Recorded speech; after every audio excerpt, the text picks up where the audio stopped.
being an unnecessary monopoly ecosystem or supply chain. But he's doing that also. Is it doing that? Like, is it not easy for...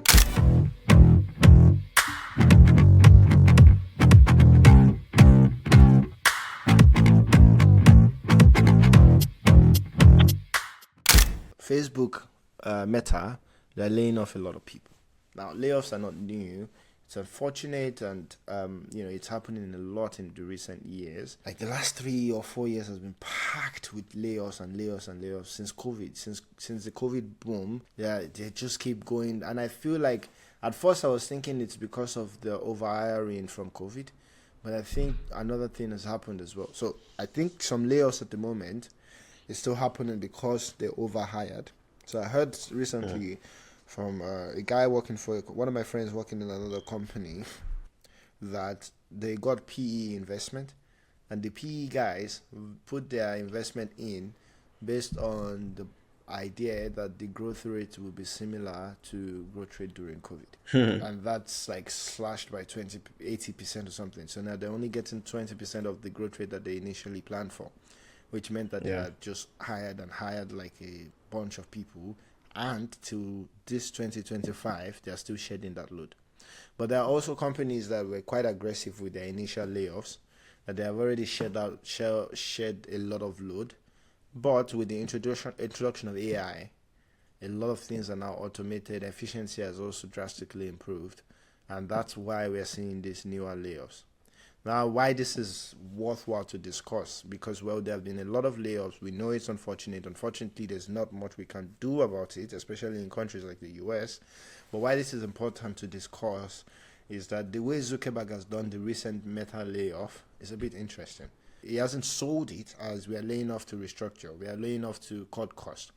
He sold it as we are laying off low performers, and has managed to go to all the media channels to say this is what we are doing. What do you think about that, especially for the people that have now been labeled low performance? And we all know that being laid off or labeled low performer in a big company like Meta is not necessarily true. But now you have the CEO running around to say this is the case. What do you think that means for the guys that have been laid off? I saw a video that also was talking about a guy was saying, he has a friend that he knows for sure that probably they even work at Meta. I don't think he would be working in Meta to be able to make that kind of video. But he was claiming that he knows for sure that he's not like one of like the low performing guys. And his performance review and everything didn't say that.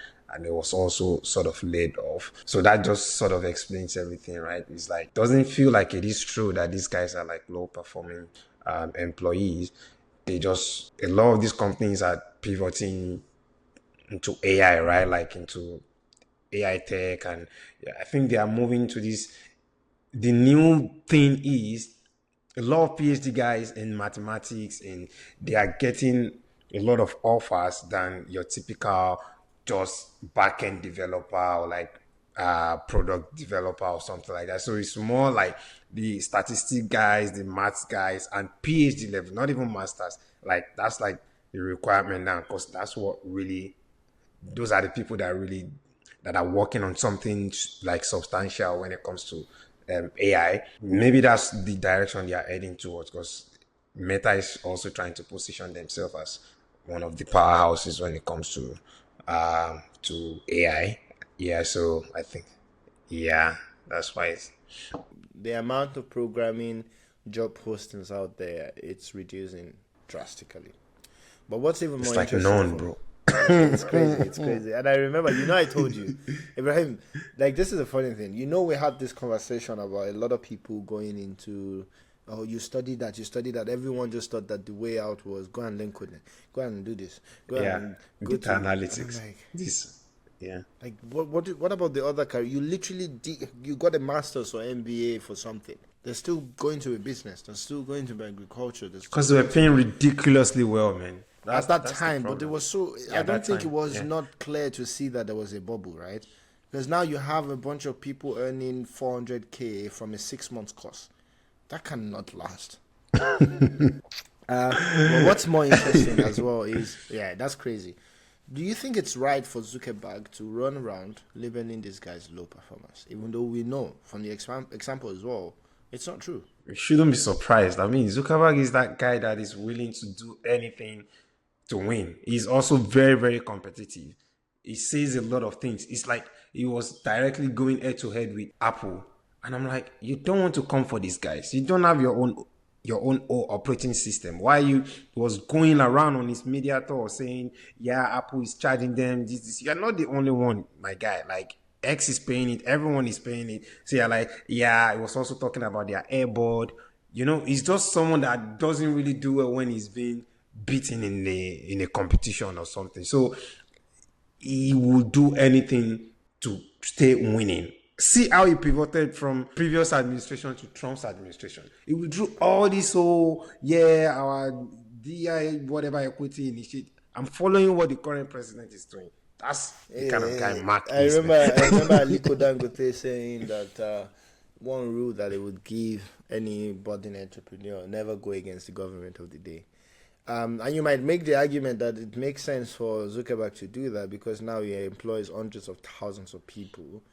If now they're only firing a bit, what if they have to fire every one of them because he decides to go against the government of the day, for example? And also on the Apple one, I think that's more. It's not direct competition. It's more just being an unnecessary monopoly ecosystem or supply chain. But he's doing that also. Is he doing that?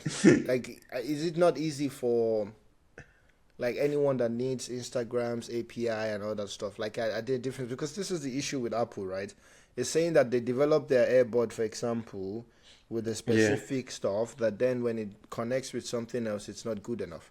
And that's why no one is developing a competing product. Like Apple's lock-in problem. The operating system thing as well, like it's more the app market, and it has Android as an example. It has other operating system as an example of how to do that better. I know, but it's not coming from the right messenger is my point. It's like, I've always been pissed when it comes to Apple's monopoly and the way they are dealing with. Like, see how they just shut out TikTok because of whatever. All these things, we should just be able to go to any website, TikTok's official website, download their app, not having to give Apple like 25% of any in-app purchase or whatever. They are making ridiculously crazy amount of money, but it shouldn't come from Mark, right? This is the same guy that tries to buy everything. If they are not selling to you, you try to copy everything and shut them out. You did that for Snapchat. You almost did that for TikTok. So my guy, even for X. Yeah, with Thread. It's done everywhere. Exactly. It's a very competitive guy, and he uses his might to become even anti-competitive.